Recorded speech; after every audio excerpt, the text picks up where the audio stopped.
Welcome to No More and Guess Less with Teresa.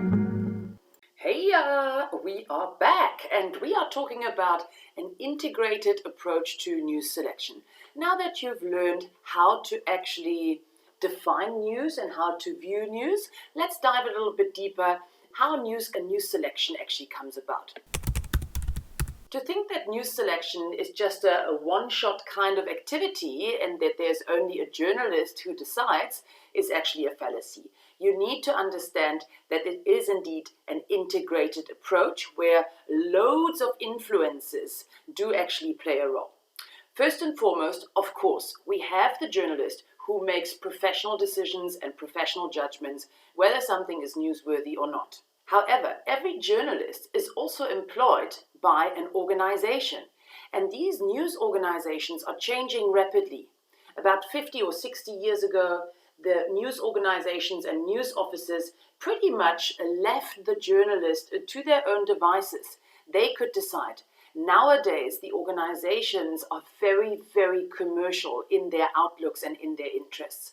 So it is more to do with them getting news that are sellable and that are sensational enough for them to actually make a quick buck.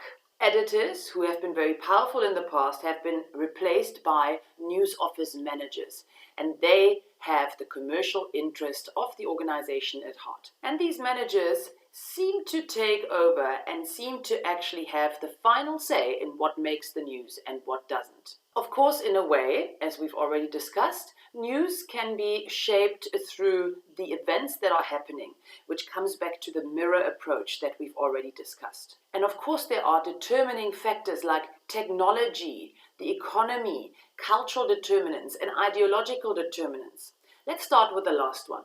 Every news outlet has a certain ideology, even though they are not supposed to really let it slip what their ideological outlook of the world is. They will still have left-wing or right-wing tendencies. Cultural determinism has to do with what a group of people considers newsworthy. Well, I am pretty sure that people in Asia have a very different reading of what is newsworthy than people in Africa, for example. The third factor are economic in nature. And as I just said, these managers are becoming very powerful in making the decision about what makes the news and what doesn't make the news. Lastly, we have our technological determinants.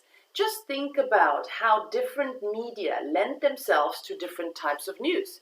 For example, when you want to show news on a visual medium like your television, you want to make sure that the news are actually illustrative enough or can be wrapped up on a visual medium nicely so that it excites. If you have a medical breakthrough, there are very, very few pictures or video sequences that you can show.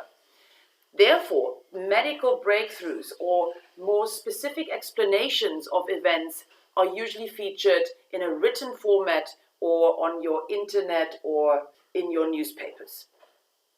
So the medium that you are catering toward also determines what kind of news you will select.